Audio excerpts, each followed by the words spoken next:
എനിക്ക് ചില ആൾക്കാരടുത്ത് ഒരു ചെറിയൊരു കാര്യം പറയണമെന്നുണ്ട്.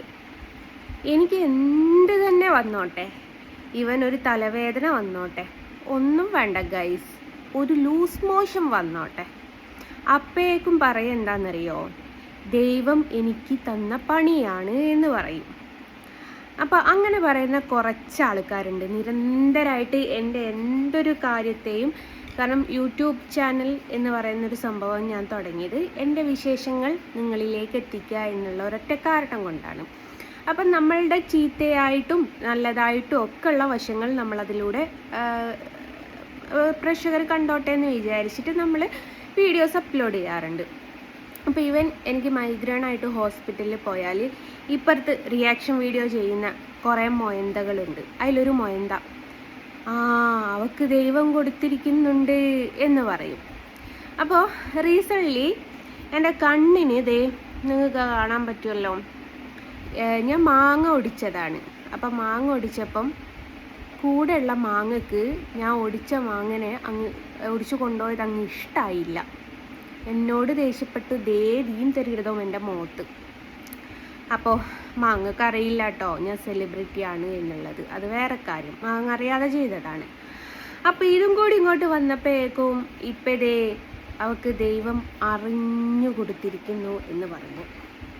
അപ്പം സുഹൃത്തെ, എനിക്ക് ആദ്യം ഒന്ന് പറയാനുള്ളത്, ഈ ദൈവം നമ്മളെ ശിക്ഷിക്കുക എന്ന് പറയുന്നത് നിങ്ങൾ വിചാരിക്കുന്നത് പോണം നമുക്ക് കുറേ കടബാധ്യതകൾ തന്നിട്ടോ, അല്ലെങ്കിൽ കുറേ അസുഖങ്ങൾ തന്നിട്ടോ, അല്ലെ കുറേ ശത്രുക്കളെ തന്നിട്ടോ, അല്ലെ കുറേ മിത്രങ്ങളെ തന്നിട്ടോ എന്നൊന്നല്ല നമ്മളെ ദൈവം പരീക്ഷിക്കുക എന്ന് പറയുന്നത്. ദൈവം തരുന്ന ശിക്ഷ എന്ന് പറയുന്നത് യഥാർത്ഥത്തിൽ എന്താണെന്നറിയാം. ഇപ്പോൾ ഒരു ആക്സിഡൻ്റ് ആയി, അപ്പം നമ്മൾ വിചാരിക്കും ദൈവം തന്ന ശിക്ഷയാണ്. അതല്ല അതിൻ്റെ സത്യാവസ്ഥ. ദൈവം ഒരു മനുഷ്യന് ശിക്ഷയായിട്ട് കൊടുക്കുന്നുണ്ട്, അത് ദാരിദ്ര്യമാണ്. ആ ദാരിദ്ര്യത്തെ നമുക്ക് ആർക്കും കരകയറാൻ പറ്റാത്ത രീതിയിൽ ദാരിദ്ര്യം തരുന്ന സമയത്താണ് ദൈവം നമ്മളെ ശിക്ഷിക്കുക. ഇനിയിപ്പോൾ ഞാൻ നിങ്ങളോട് പറഞ്ഞതിൻ്റെ അതൊരു ആക്സിഡൻ്റ് ആയി എന്ന് വെച്ചാൽ നമ്മുടെ കയ്യിൽ പൈസ ഇല്ലേ, നമുക്ക് മെഡിക്കൽ കോളേജിൽ പോവാം, അവിടെ ഉണ്ട് ട്രീറ്റ്മെൻറ്റ് ഉണ്ട്. അതേപോലെ അവിടെ ഉണ്ട് ദൈവതുല്യമായിട്ടുള്ള ഡോക്ടർമാർ. നമ്മൾ ഡോക്ടർമാരെ ദൈവതുല്യമായിട്ടാണ് കണക്കാക്കുന്നത്. ഇനിയിപ്പോൾ നമുക്ക് എന്തെങ്കിലും കടബാധ്യതകൾ വന്നിട്ടുണ്ട്, അത് വീട്ടാനുള്ള ആരോഗ്യവും നമുക്ക് തന്നിട്ടുണ്ട്. നമ്മൾ ജോലിയെടുത്ത് വീട്ടുക എന്നുള്ള അവിടെ ഒന്നും നമുക്ക് ദൈവം തരുന്ന ശിക്ഷയായിട്ട് വരില്ല.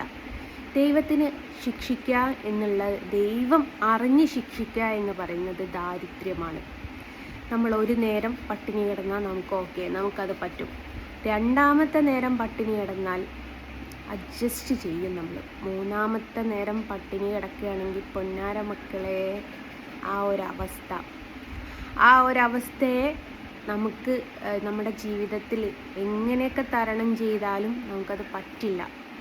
വിശപ്പ് എന്ന് പറയുന്നതാണ് ദൈവം തരുന്ന ശിക്ഷ എന്ന് വിശ്വസിക്കുന്ന ഒരാളാണ് ഞാൻ. അതിൻ്റെ മഹത്വം, ഭക്ഷണത്തിൻ്റെ മഹത്വം എന്താണ് എന്ന് മനസ്സിലാക്കി തരാനും കൂടിയാണ് റമദാൻ എന്ന് പറഞ്ഞിട്ടുള്ളൊരു സംഭവം ഈ മതവിശ്വാസികളുടെ ഇടയിലേക്ക് കൊണ്ടുവരികയും ചെയ്തത്. ബാക്കി എന്തിനും സൊല്യൂഷൻ ഉണ്ട്. ഇനി നമുക്കൊരു ക്യാൻസർ രോഗം വന്നു, അതിനും ഇപ്പം പണമാണെങ്കിൽ പണം ചിലവഴിക്കാൻ നമ്മുടെ എന്താ പറയുക, ഒരുപാട് ആൾക്കാർ ചാരിറ്റി പോലെ ചെയ്യുന്നുണ്ട്. ഹോസ്പിറ്റലുകളിൽ കുറേ ട്രീറ്റ്മെൻറ്റുകളും കാര്യങ്ങളൊക്കെ കൊടുക്കുന്നുണ്ട്. അപ്പം അങ്ങനത്തെ കുറേ കാര്യങ്ങളുണ്ട്. അപ്പം ഒന്ന് കഴിഞ്ഞ് രണ്ടാമത്തേന് ദൈവം തന്ന ശിക്ഷ, എനിക്കിപ്പോൾ ഒരു കേസ് വന്നു, അതിൽ കുറേ ആൾക്കാർ പറഞ്ഞു ദൈവം കൊടുത്ത ശിക്ഷയാണെന്ന്. കേസ് വന്നിട്ടുണ്ട്, അത് വാദിക്കാൻ എനിക്കൊരു വക്കീലിനെ വെച്ചാൽ മതി. അപ്പോൾ വാദിക്കാൻ വക്കീൽ പോലും ഇല്ല, എനിക്ക് ജാമ്യം പോലും കിട്ടില്ല എന്നൊക്കെ ഉള്ളതാണെങ്കിൽ നമുക്ക് ദൈവം തന്ന ശിക്ഷയാണെന്ന് പറയാം. ഇതങ്ങനെയല്ല. ശരിക്കും യഥാർത്ഥത്തിൽ ദൈവം ഒരു വ്യക്തിയെ ശിക്ഷിക്കുന്നത് ദാരിദ്ര്യം കൊണ്ടാണ് എന്നുള്ളതെങ്കിലും നിങ്ങൾ മനസ്സിലാക്കിയിട്ട് വേണം സംസാരിക്കാൻ എന്നുള്ള ഒരു ചെറിയൊരു റിക്വസ്റ്റേ എനിക്കുള്ളൂ. പിന്നെ ഇത് എന്നെ സംബന്ധിച്ച് ഇപ്പോൾ പറയാച്ചാൽ ദൈവം എനിക്ക് ശിക്ഷ ആയിട്ടായിരുന്നു തന്നതെങ്കിൽ ഇതിവിടെയല്ല, കണ്ണിലേക്കാണ് ആ കറയുറ്റുക. കണ്ണിലേക്ക് കറയുറ്റിട്ടുണ്ടായിരുന്ന സ്പോട്ടിൽ ഒരു പക്ഷേ എൻ്റെ കാഴ്ച നഷ്ടപ്പെട്ടു പോവുകയായിരിക്കാം. മേ ബി പറയാൻ പറ്റില്ല. കണ്ണ് പൊള്ളുമല്ലോ, മുഖം പൊള്ളുമ്പോൾ കണ്ണും പൊള്ളുമല്ലോ. അപ്പോൾ കണ്ണ് കൊള്ളാനുള്ളത് പിരികത്തുമ്മ കൊണ്ടു എന്നുള്ളതാണ് ഇതിൻ്റെ യാഥാർത്ഥ്യം. അപ്പോൾ അതുപോലും ചിന്തിക്കാതെ എനിക്കെന്ത് വേണ്ട, ഒരു കൈമ്മൽ മുള്ളു കൊണ്ടാതി ദൈവം കൊടുത്ത ശിക്ഷ. ഇത് മാത്രമേ ഇവർക്ക് പറയാൻ അറിയുള്ളൂ. കാരണം ഇവർക്കതേ അറിയുള്ളൂ. ഇവർ ഈ പറഞ്ഞ മൊയന്തുണ്ണി അവളുടെ ഭർത്താവിനെ മൊട്ടച്ചേട്ടൻ എന്ന് വിളിച്ചിട്ട് ഏതോ വലിയ അമ്പലത്തിലേക്ക് വലിയൊരു നേർച്ച നേർന്നിട്ടുണ്ടാവില്ലേ, എനിക്ക് ക്യാൻസർ വരാൻ വേണ്ടിയിട്ട്. അപ്പോൾ ആ മൊയന്തനോട് എനിക്ക് പറയാനുള്ളത്, ക്യാൻസർ എന്ന രോഗം എനിക്ക് വരാൻ നീ പ്രാർത്ഥിച്ചത് കൊണ്ടാണ് വരാൻ എനിക്ക് യോഗമുണ്ടെങ്കിൽ എനിക്കറിയില്ല. പക്ഷെ ദൈവം എനിക്ക് അത് എൻ്റെ ലൈഫിൽ കൂടെ അങ്ങനത്തെ ഒരു സിറ്റുവേഷനിലൂടെയും ഞാൻ കടന്നു പോകണമെന്ന് ദൈവം എൻ്റെ തലയിൽ 4-ാം മാസത്തിൽ എഴുതി വെച്ചിട്ടുണ്ട്. അത് നടക്കും. അതിൻ്റെ പ്രാർത്ഥനാലയൊന്നുമല്ല. അങ്ങനെ ഇപ്പോൾ കാണുമെങ്കിൽ നമുക്കെന്ത്, പ്രധാനമന്ത്രി രാജിവെക്കാൻ വേണ്ടിയിട്ട് നമുക്ക് ഏട്ടെങ്കിലും നേർച്ച ഇറങ്ങാൽ പോരെ? വേണ്ട, മുഖ്യമന്ത്രി രാജിവെക്കാൻ നമുക്ക് ഏട്ടെങ്കിലും നേർച്ച ഇറങ്ങാൽ പോരെ? ഈ നേർച്ചക്കും കാഴ്ചക്കൊക്കെ ഫലമില്ല എന്നൊന്നും ഞാൻ പറയുന്നില്ല. ആവശ്യത്തിന് വേണ്ടിയിട്ട് ചെയ്യണം. ഞാനൊക്കെ ഒരുപാട് നേർച്ച നേരുന്നുള്ള ആളാണ്. പക്ഷേ അതിൽ ആ നേർച്ചയിലൊരു സത്യമുണ്ട് എന്നുള്ളത് ദൈവം നോക്കും. എന്തിനും നീതിയും ന്യായമൊക്കെ ദൈവം നോക്കിയിടയും. ഇതിപ്പം ഞാനിപ്പം ഇന്നൊരു നേർച്ച നേരെയാണ്.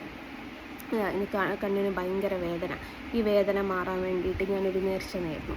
അപ്പോൾ ദൈവം നോക്കൂ, അങ്ങനെ ഒരു പരിക്ക് പറ്റിയിട്ടുണ്ടോ, അങ്ങനെ ഒരു വേദനയുണ്ടോ, അത് റിയലായിട്ടുള്ളൊരു സംഭവമാണ്, അത് ഞാൻ മാറ്റിക്കൊടുത്തേക്കാം. നേരെ വരച്ച് ആ മൊയന്തുണ്ണി ഉണ്ടല്ലോ, എൻ്റെ വീഡിയോസ് മാത്രം ഇടുന്ന മൊയന്താ, പാലക്കൽ തള്ളക്കുന്നൊരു ആക്സിഡൻറ്റ് നടക്കണം എന്ന് പറഞ്ഞിട്ട് ഞാനൊരു നേർച്ച നേർന്നാൽ നടക്കുമോ? അത്രേ ചിന്തിക്കേണ്ടതുള്ളൂ. അപ്പം നമ്മൾ കൊടുക്കുന്ന നേർച്ച എന്തിനാണെന്നും കൂടി ദൈവം നോക്കും. നല്ലതിനാണോ ചീത്തക്കാണോ? ഞാൻ ഒരു സംഭവം കേട്ടൊരു ചരിത്രമുണ്ട്. എന്തെന്നറിയോ? നമ്മളവിടെ ഉള്ളൊരു അമ്പലത്തിലും അതേപോലത്തെ പള്ളിയുണ്ട്. ഒടങ്ങാക്കാട് പള്ളിയിലും ഓടക്കാളി ക്ഷേത്രത്തിലൊക്കെ നേർച്ച നേർന്നാൽ ഭയങ്കര സ്ട്രോങ് ആണ്. ഏതോ ഒരു നേർച്ച നേർന്നാൽ ആൾക്ക് മരണം വരെ സംഭവിച്ചേക്കാം എന്നുള്ള ഒരു സംഭവമുണ്ട്. അങ്ങനെയാണെങ്കിൽ നമുക്ക് ദേഷ്യം തോന്നുന്നവരോടൊക്കെ അങ്ങനെ നേർച്ച നേർന്നിട്ടാൽ പോരെ? ഇങ്ങനെ അവർ മരണം സംഭവിച്ചാലോ എന്നുള്ള രീതിയിൽ. അപ്പോൾ വിശ്വസിക്കേണ്ട രീതിയിൽ വിശ്വസിക്കണം. ഇപ്പോൾ ഗുളിക ഇപ്പോൾ ഡോക്ടർ ഒരു ഗുളിക എഴുതി, ആ ഡോക്ടറെ നമുക്ക് വിശ്വാസമില്ല, ആ ഗുളിക കുടിച്ചാൽ നമുക്ക് ഏൽക്കൂല. നേരെ മറിച്ച് നമ്മൾ തന്നെ മെഡിക്കൽ ഷോപ്പിൽ പോയിട്ടൊരു ഡോളോ മേടിക്കുക. എനിക്ക് പനി വന്നു, എനിക്ക് ഡോളോ മേടിക്കുക, അത് കുടിച്ചാൽ എനിക്ക് മാറുന്ന സ്വയം വിശ്വാസം ഉണ്ടെങ്കിൽ നമുക്ക് ആ ഡോളോ മതി. നേരെ മറിച്ച് നമുക്ക് വിശ്വാസമില്ലാത്തൊരു ഡോക്ടറെ അടുത്ത് പോയിട്ട് വേറെ നാൾ കാണിച്ചിട്ട് മാറ്റമില്ലായിരുന്നു, ഇതിൽ മാറ്റം വരുമോ, ഏതായാലും ഗുളിക കുടിച്ചു നോക്കട്ടെ എന്ന് പറഞ്ഞതുകൊണ്ട് മാറൂല. താൻ പാതി ദൈവം പാതി എന്നാണല്ലോ. അപ്പോൾ എനിക്ക് വരുന്ന ബുദ്ധിമുട്ടുകളൊക്കെ ദൈവം തരുന്ന ശിക്ഷയാണെങ്കിൽ എനിക്ക് സന്തോഷം മാത്രമേ ഉള്ളൂ. കാരണം ദൈവത്തിന് ഏത് നേരവും എൻ്റെ കാര്യം നോക്കാനല്ലേ നേരമുള്ളൂ. അതും കൂടി നമ്മൾ ചിന്തിക്കണം. ദൈവം നിരന്തരം നമ്മളൊരാളെ പരീക്ഷിക്കുന്നുണ്ടെങ്കിൽ ദൈവം ഫോക്കസ് ചെയ്യുന്നത് നമ്മളെയാണ്. ഇപ്പോൾ സോഷ്യൽ മീഡിയ നിരന്തരം എന്നിട്ട് ഉപദ്രവിച്ചുകൊണ്ടിരിക്കുന്നുണ്ട്, എന്നെ എയറിൽ കയറ്റിക്കൊണ്ടിരിക്കുന്നത്. അപ്പോൾ അവരുടെ കണ്ണുകൾ എപ്പോഴും ഈ ജസ്ന സലീം എന്ന് പറയുന്ന അക്കൗണ്ടിലേക്കാണ്. അതേപോലെയാണ് ദൈവം എന്നെ പരീക്ഷിക്കുന്നുണ്ട്. ഫുൾ ടൈം എൻ്റെ നേരെയാണ് ദൈവം നോക്കിക്കൊണ്ടിരിക്കുന്നത്. അതെന്നെ സംബന്ധിച്ച് സന്തോഷമുള്ളൊരു കാര്യമാണ്. അപ്പോൾ ഇത് ദൈവം തന്നതാണെങ്കിൽ ഞാൻ ഏറ്റുവാങ്ങിയിട്ടുണ്ട് കേട്ടോ.